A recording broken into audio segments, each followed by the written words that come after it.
morning and welcome to our special program on Thai PBS World as we're counting down towards the general elections on May 14th. And we'll see you every Wednesday night on Thai PBS World. I'm Nad Bunnat. I'm Tulip Naksompopla. And I'm pretty sure that everyone is feeling festive at the moment because the Songkran holidays are actually around the corner, starting tomorrow in fact. And many people are really excited because they get to travel back home, visit their parents, their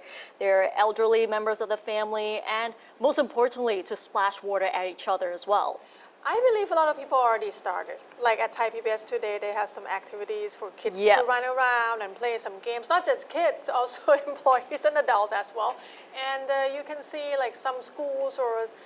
some company also organize some kind of Songkran event before people go home. Exactly. I was there at the event this afternoon and it was so much fun to be really honest. There are so many games. And dodge the water.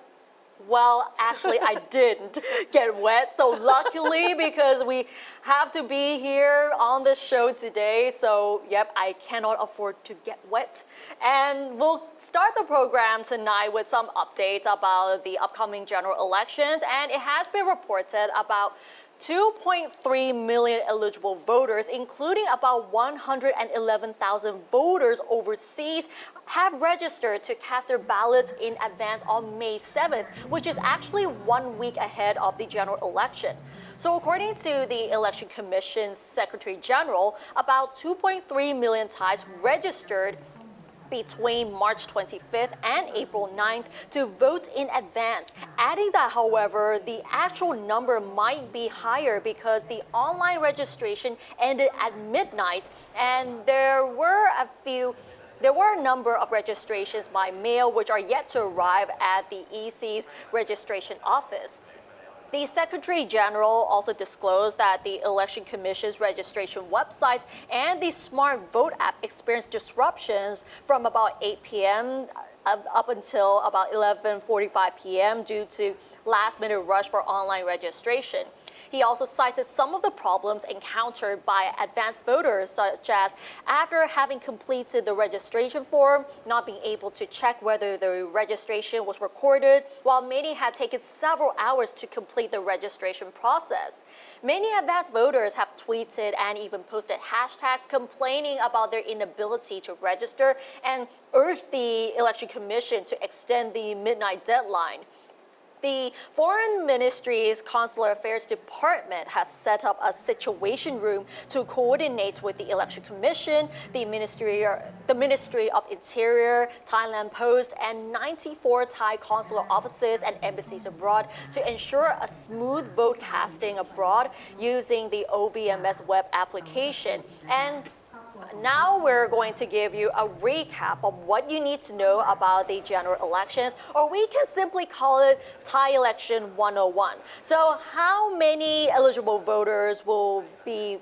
turning up at this election this year? So there are a total of about 52 million eligible voters and about 4 million of them are first-time voters. And to be eligible to vote in this election, citizens must be at least 18 years old on the election day. And those who are not entitled to vote are monks, prisoners, and people with serious mental disabilities and those penalized with a voting ban. And because there are 52 million voters, we can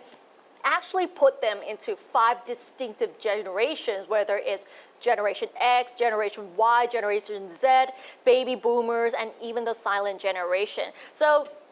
the Generation X actually takes up the largest proportion of all of the eligible voters, accounting for 30.87% of all of the electorate. And next comes the Generation Y, or we often call them millennials, with about 28%, followed by baby boomers with 22% of the entire eligible voters.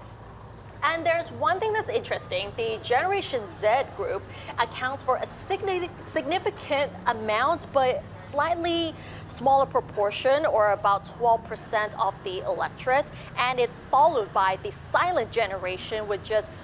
about 4% only. And for this particular election, the voters will each get 2 ballot papers, one to mark their favorite constituency candidates and the other for their favorite political party. And if we go back during the previous election, only 1 ballot was used in the previous election of March 2019. And to give you a bit of a background, the 2 ballot system was first used in Thailand in the 2001 general election. The electoral law of 2018 adopted a single ballot system, but an amendment last year restored the 2 ballots. So this year, voters will get 2 ballot papers. And for the MPs that will be elected during this election, the House of Representatives will still have 500 elected MPs, with 400 MPs from constituencies and 100 from the party-list system. And this is a slight change from last time, where there were about 350 and 150 respectively. And the Election Commission also calculated that each MP should represent an average of about 162,766 residents. And the figure was derived by dividing Thailand's population of 65 million people by 400 single MP constituencies. And when we calculate the party-list MPs, the total number of valid party-list votes cast in the upcoming election will be divided by 100 to get the minimum number of votes each party needs to win a party-list MP seat. And based on the last general elections, when 35 million valid ballots were cast, the contesting parties will need to get at least 350,000 votes to win a party-list MP seat.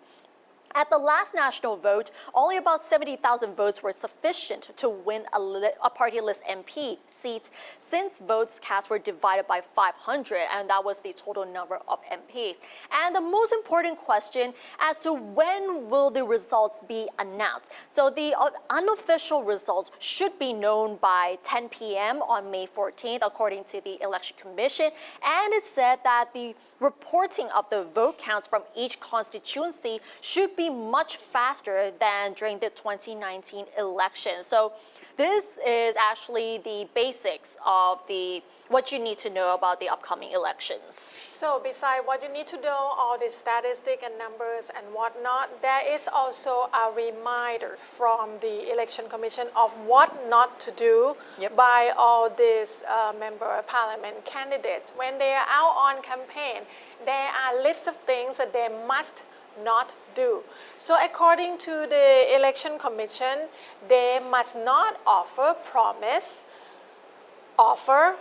or give away valuables or other benefits to voters. And they must not offer or promise to offer money, valuables, or other benefit directly or indirectly to a community, association, foundation, temple, educational institute, welfare shelter, or any other institute.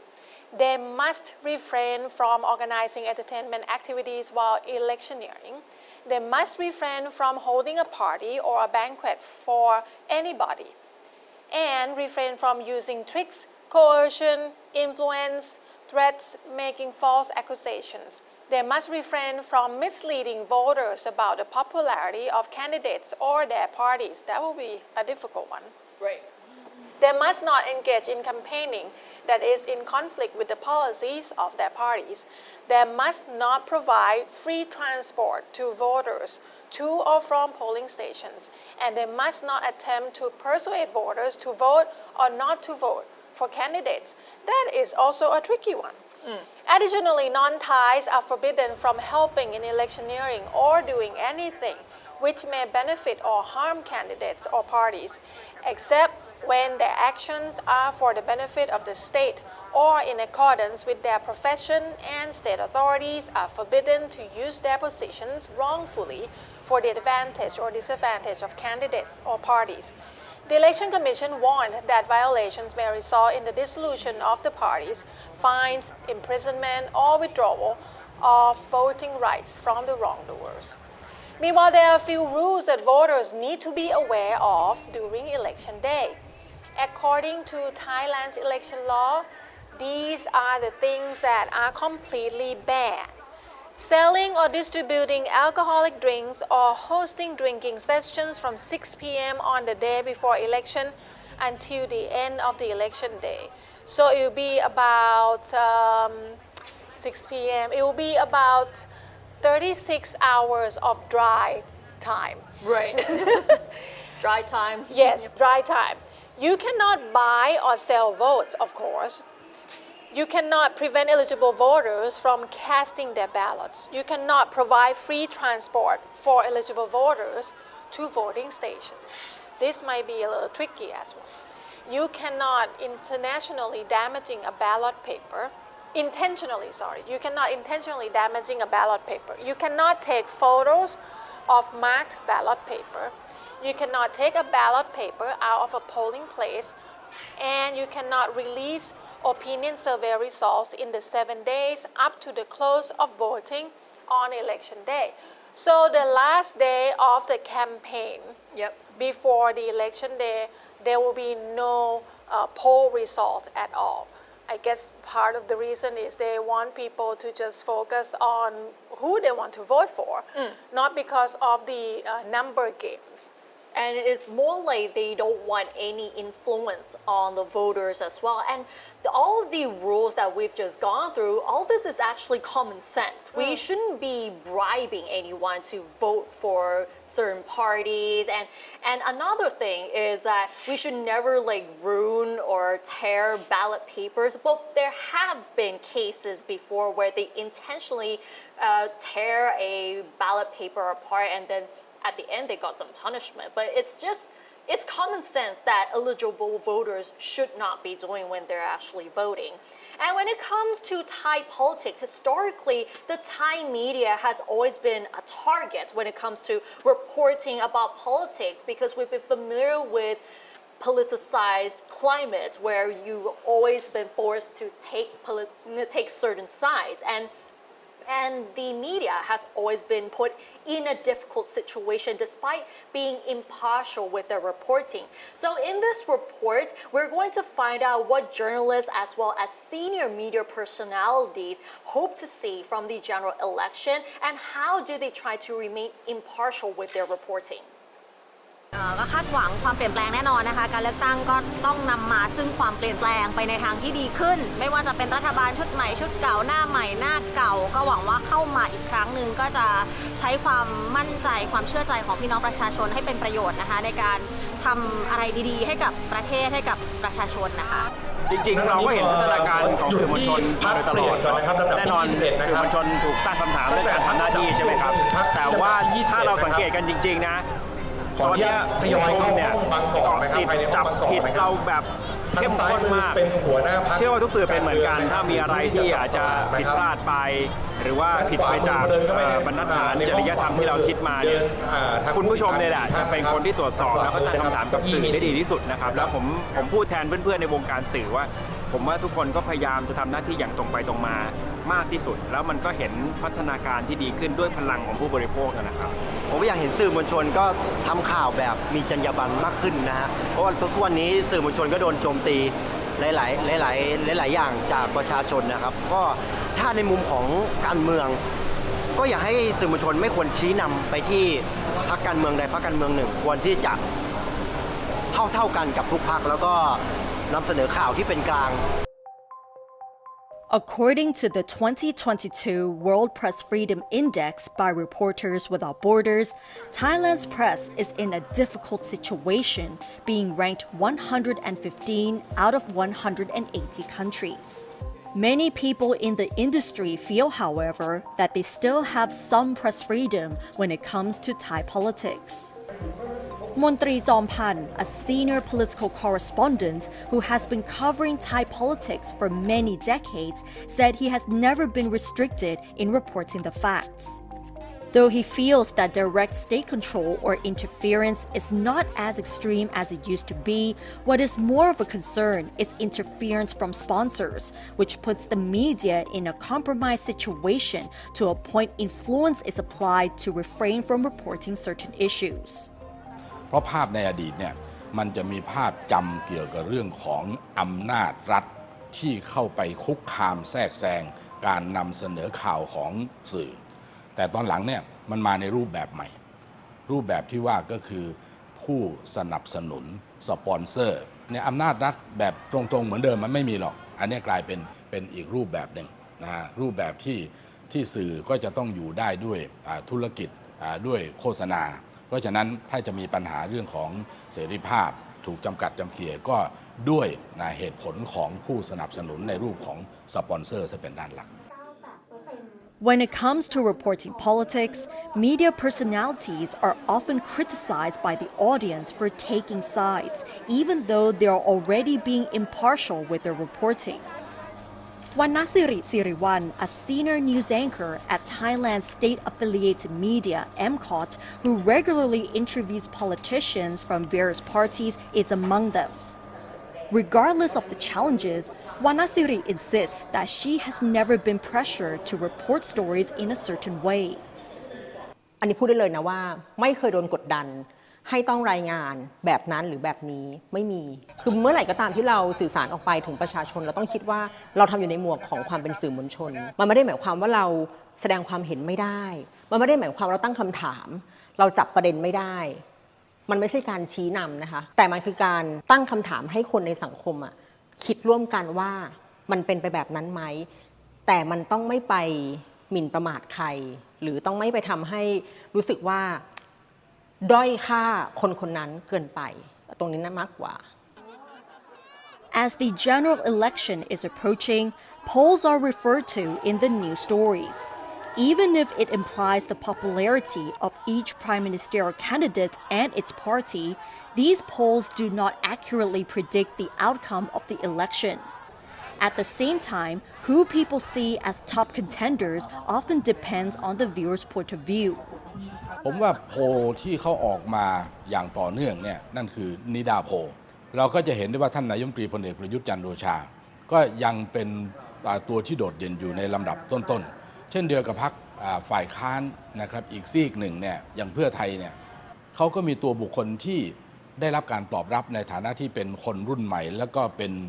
คนที่มีประสบการณ์ในเรื่องของการบริหารมาก่อนแต่ที่น่าสังเกตก็คือพลเอกประวิตรวงษ์สุวรรณซึ่งมั่นอกมั่นใจและทีมงานก็ประกาศมาตลอดว่าจะเป็นนายกรัฐมนตรีคนที่30แต่ถ้ามองในมิติของโพลนั้นปรากฏว่าท่านไม่ได้อยู่ในลำดับต้นๆหรือไม่ติด1 ใน 10ของผลสำรวจเช่นเดียวกันกับความนิยมที่มีต่อพรรคการเมืองที่ท่านทำอยู่ก็ปรากฏว่าอยู่ในท้ายๆตาราง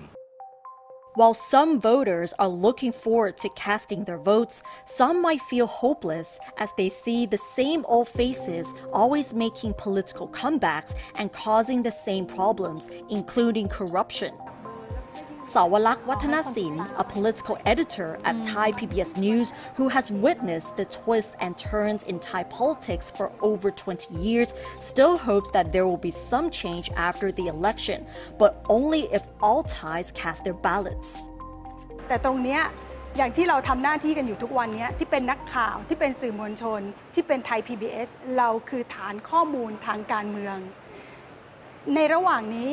ถ้าใครยังไม่ได้สนใจการเมืองมากนักลองหันกลับมาเก็บข้อมูลทางการเมืองผ่านบทบาทของสื่อผ่านนักข่าวผ่านข้อมูลข่าวสารและเอากลับไปใช้ในการตัดสินใจ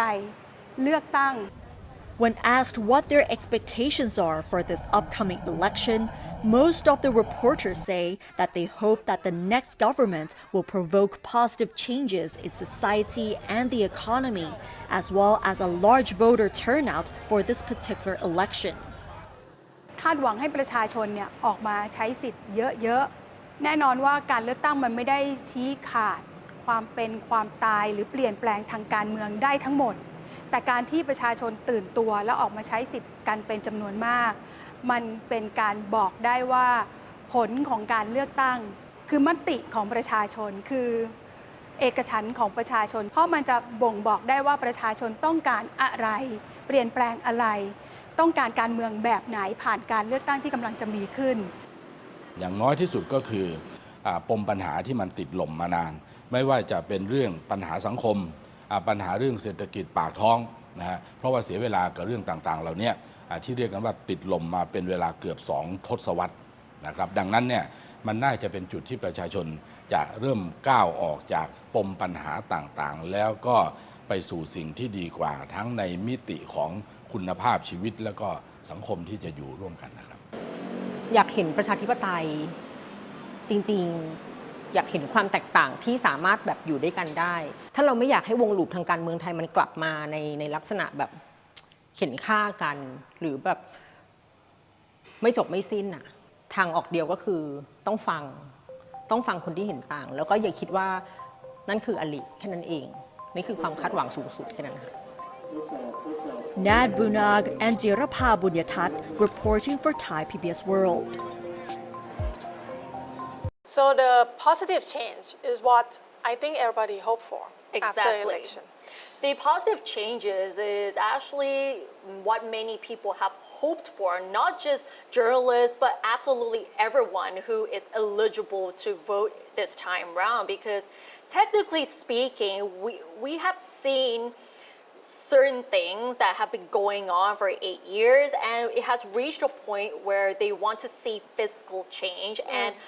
most importantly, the issues that have been going on for many years, they want things to be resolved with the new government who actually understands the problem. Well, I just had a good conversation with the Norwegian embassy, and everything comes down to good governance. Exactly. To reform the country, to reduce the inequality gap, to make the state welfare happen for everybody, it's all come down to good governance. And when good governance comes to play, there are still underlying issues that people seem to, they understand that it's going on, but some people felt that no one is doing anything about it. One example was corruption, and it does play a huge role on when they try to fix certain problems, including good governance and all the other things that affects their rights and their well-being as well. Now let's talk a little bit about how we can facilitate the disabilities in this general election that's coming up in May. The Election Commission actually just emphasized on what they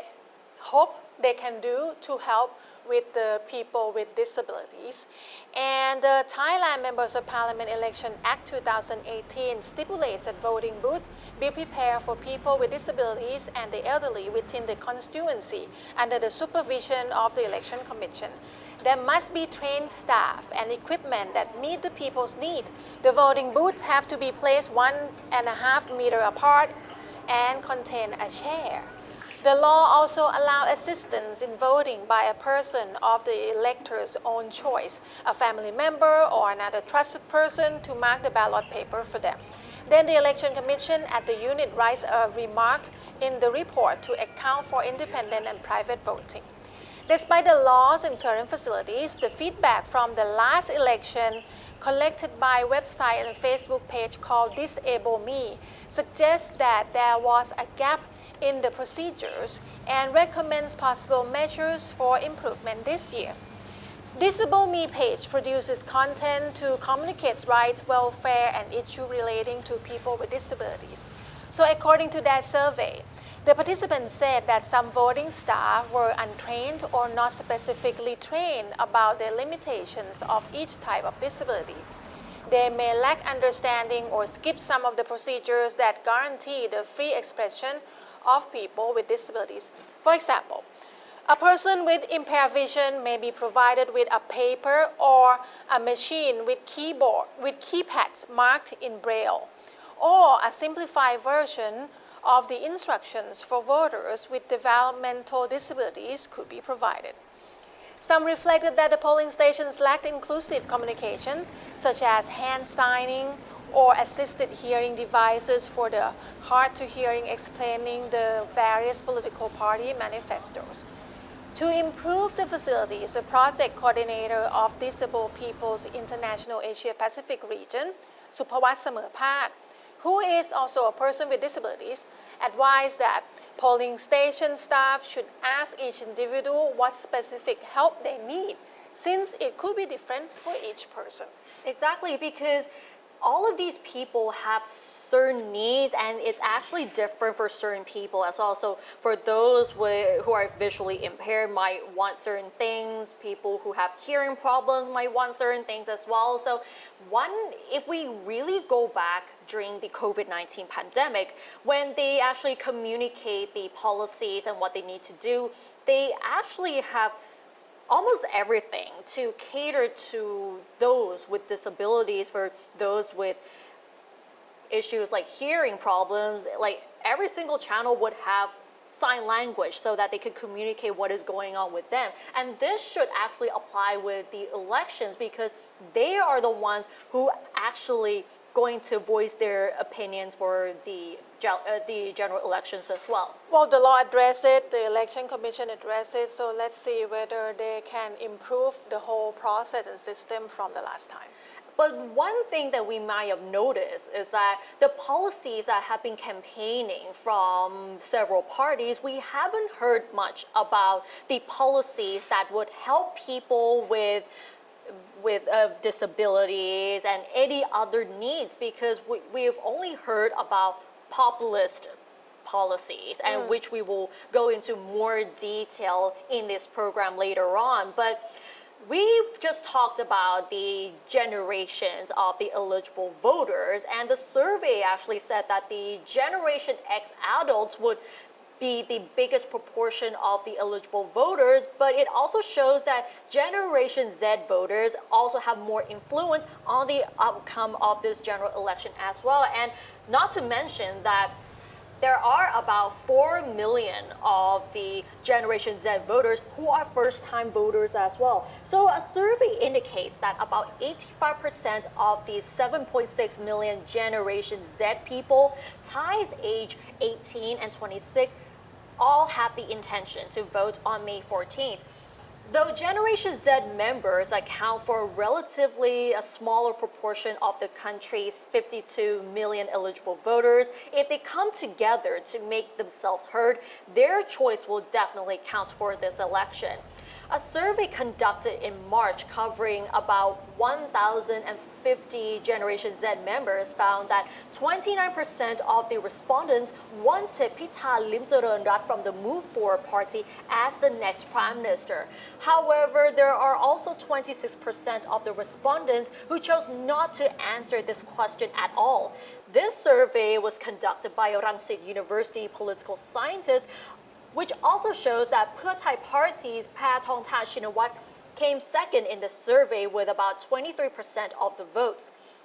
The third ranking candidate was Thai Sang Thai party leader Kun Ying Sudarat Geyurapan, who was far behind with just 3.3%, while Prime Minister General Prayut Chan-o-cha, who is running under the United Thai Nation Party, barely registered with just 1.3%. Some of the academics said that young people prefer the Move Forward party because they can relate to it. Olan Ting Bang Diao, who teaches at Burapha University's Faculty of Political Science and Law, said that young voters feel that the Move Forward party hails from the same generation. And he also said that Move Forward party is also really good at communicating its policies. And in Olan's view, Move Forward party's contentious call for amendment of Article 112 of the Criminal Code, better known as the Lèse Majesté law, is a political dividing line. Some young voters may lean towards Pheu Thai instead of Move Forward because they do not believe that the Lèse Majesté law needs to be amended.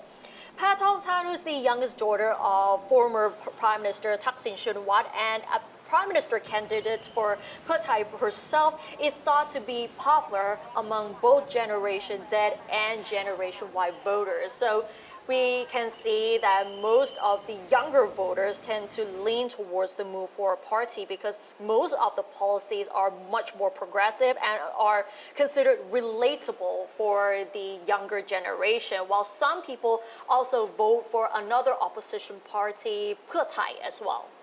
It will be interesting to see. I just feel like last week we talked to Dr. Jade, and he feels like Generation X will be the deciding factor because it's the big proportion. It has the biggest proportion, so this will determine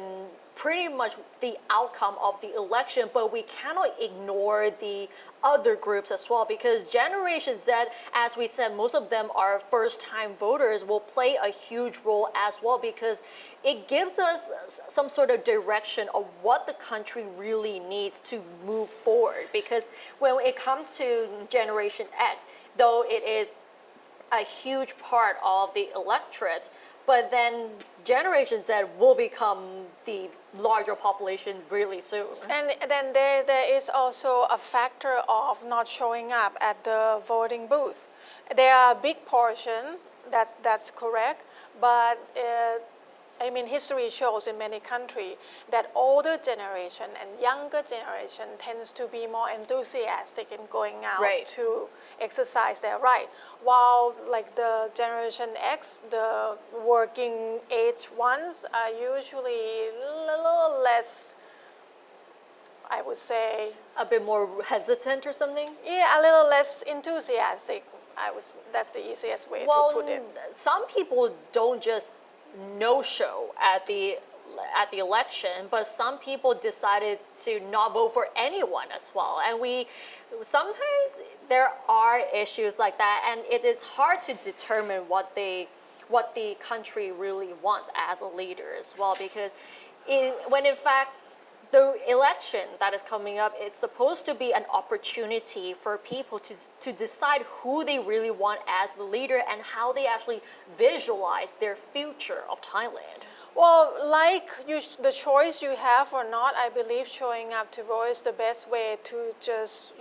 make it happen. And if you don't like the outcome, you can just say, I vote. But it didn't go the way I want, or it go the ways I want and whatnot. Anyway, so in this election, it just started officially, but we already see a lot of populist policies from many parties. But the most controversial one right now is the one from Pheu Thai party, when they say they will hand out 10,000 baht digital money into digital, they call it e-wallet, right? Yep. E-wallet for the people. And this become a question, where's that money going to come from? How is it possible? Are they just like selling some impossible dream and whatnot? เราคิดใหญ่เพื่อกระตุ้นเศรษฐกิจในชุมชนทั่วประเทศเราจะเติมเงินดิจิทัลเป็นจำนวน 10,000 บาท 10,000 baht can make a lot of things different for a lot of people, and that's not a little money at all. And this is the latest pledge by the Pheu Thai party, where its prime minister candidate Sethar Thavisin said that the party will offer everyone 10,000 baht through a digital wallet if the party wins the election and forms the next government. This is almost like what's it called? A bribe? Some people did say that it sounded like a bribe. Right. For those who oppose Pheu Thai from the beginning, they would think that giving out money to someone. Well, if you choose me, I'll give you 10,000 baht. That sounds like a bribe, right? Yeah, it does sound like a bribe for certain people, especially those who disagree with Pheu Thai to begin with, because like we just went over with the Election Commission's rules that we should not be giving money or any other valuables to the potential voters because it's actually against the rule. Here is their argument. They said the reason why they came up with such policies is because Pheu Thai wanted to jumpstart the economy that has been sluggish for 8 years since the military coup in 2014, which toppled the government of Yingluck Shinawatra. At the same time, they believe that this will pave the way for widespread use of digital currency issued by the central bank, known as central bank digital currency.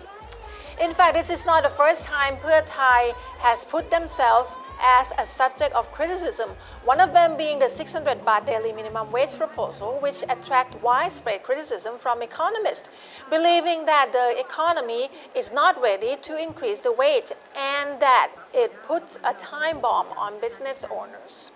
Pheu Thai's latest populist policy has caused much debate, as many critics are questioning the source of the funds for this scheme, as the party did not reveal the details on this yet.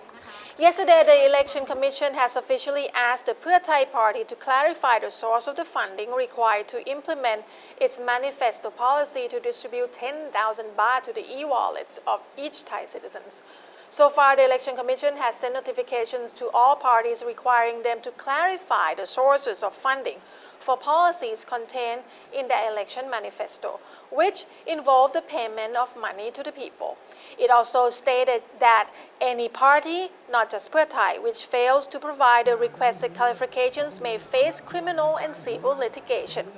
including a one-time fine of up to 500,000 baht, plus a daily fine of 10,000 baht until the party fulfills their obligation.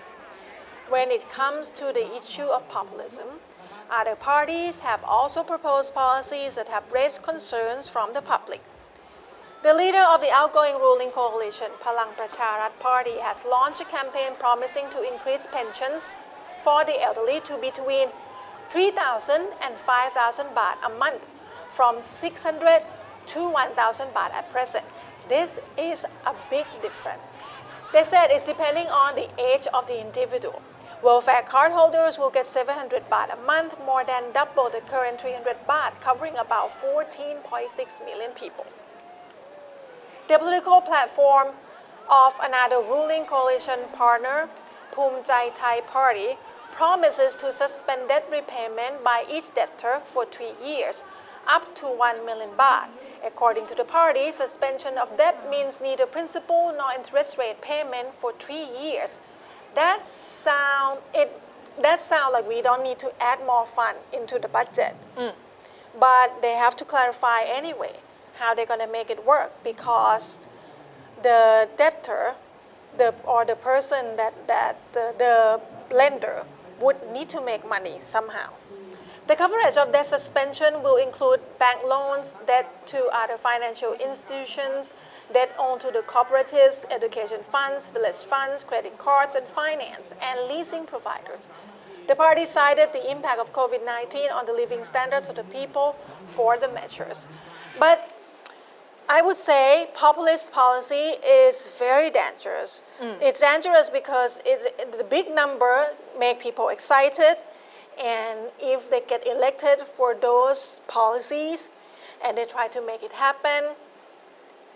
of course, if we ask them, they're going to say that they already calculated there's a source of income and whatnot. But if you look at a lot of analysis about this populist policy, the number is quite concerning, like how much money we need to use for each policy that they're advertising. It looks like they have to invest a lot of money into these populist policies, and Pheu Thai has always been the center of criticism with these populist policies to begin with, whether it's the 10,000 baht digital money or even the 600 baht daily minimum wage, which seem to be impossible considering the economic situation at the moment. I think there are many sides to it. If you ask those from rural areas, they think it's great because they're trying to make ends meet and they're trying to struggle when society has inequality issues. But then on the other side of it, when you talk to economists or analysts or academics on this issue, they think they're just doing this to call for the votes. They just want to gain more supporters for the election. And when you dive into these details, it has a lot of concerning issues, whether, like you said, the funding. Where's the funding going to come from? Is it from the taxpayers' money, or is it from the central fund, or where is it going to come from the Bank of Thailand or not? And it does affect a lot of people, like business owners. Business owners, not every single company would be able to afford to pay people 600 baht every single day, because they also have to think about other issues as well. So I think that's something that people are quite concerned about. Yes, it can be really exciting for all of the eligible voters, especially those from rural areas. But then when you think about the side effects from it, how is the country going to go forward with these problems? And there are going to be more problems once they implement these populist policies to begin with. I would say that all these policies that they're campaigning on right now should make the election commission a little more Aware? and more active, just to go through all this policy and see what they have to question and whatnot. I think it's not only just the election commission, but I think whoever is going to deal with these populist policies will have to question a lot about it, especially how they're going to implement them and put it into practice. And speaking of the opposition parties, we would often think of Pheu Thai and the Move Forward Party, and many people often think that there are perfect allies because there are two largest opposition parties, but they're now on a fierce battle to gain votes from the same voter base. And as campaigns for the upcoming general election kicked off, Pheu Thai Party immediately began calling for its supporters to give it a landslide victory on May 14th. And its ambitious plan, obviously, is to form a single-party government. This aim reflects the fact that Pheu Thai does not consider Move Forward Party a potential ally. Instead, it sees the former opposition partner as a must-kill competitor. One analyst said that Pheu Thai thinks Move Forward is luring away its previous loyal supporters. After all, these two parties share the same stance, standing in opposition to General Prayut Chan-o-cha. Many recent pre-election polls also show that Pathongthach Shinawatra, a prime ministerial candidate from Pheu Thai Party, is the most popular choice for Thailand's next leader. However, when we look at polls in Bangkok, it shows that Move Forward Party leader Pita Limcharoenrat is the preferred candidate for the next prime minister. And apart from their party's political stance, both Pathongthach and Pita portray themselves as new generation politicians in contrast to conservative senior politicians in the government, and you know who they are. And both Pheu Thai and Move Forward are working hard to impress the new generation because most of the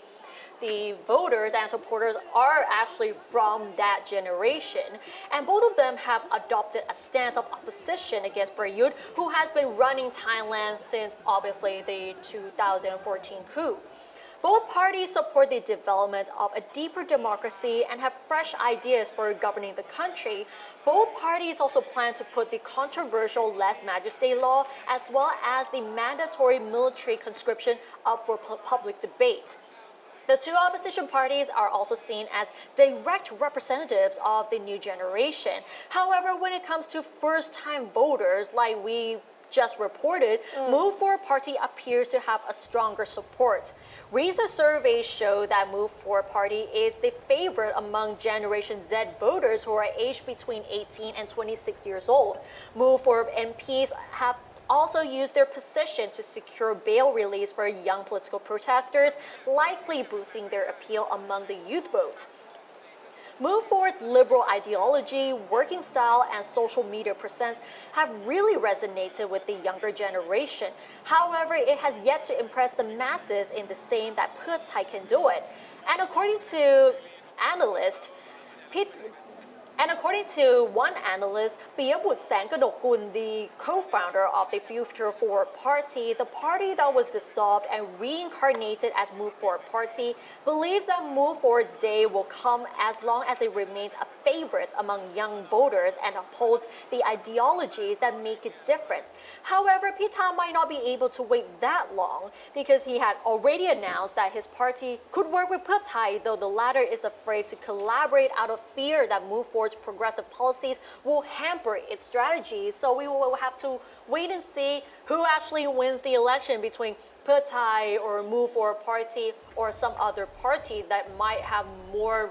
supporters. Actually, like analysts said, even though Move Forward and Pheu Thai Party look like they share a lot of similar policies and ideas, but it seems like Pheu Thai Party can touch upon bigger mass of voters. So they have a better possibility of winning more at the moment. And based on the polls, like Pheu Thai Party has gained some sort of popularity in rural areas, especially in the northeast, the north, and even the central regions. If you look at several polls, Pheu Thai is actually winning in these polls, but in Bangkok, it's only Pita at the moment is only Move Forward Party. So if you look only at the polls, Move Forward Party has already a big challenge to actually appeal to the majority of the voters in rural areas as well. It will be interesting to see how the current coalition party can still, whether they will still stay together and become a coalition government after this general election. Anyway, that's all the time we have for tonight, but you can catch all the updates about election and everything that happened in Thailand on our website, www.thaipbsworld.com. We also have YouTube, Facebook, Instagram, TikTok, and Twitter as well. And we'll come back to see you in the special program on election 2023 like this next Wednesday night at 7:30 p.m. And thanks for watching, and we'll see you next Wednesday. And happy Songkran as well. สวัสดีค่ะ สวัสดีค่ะ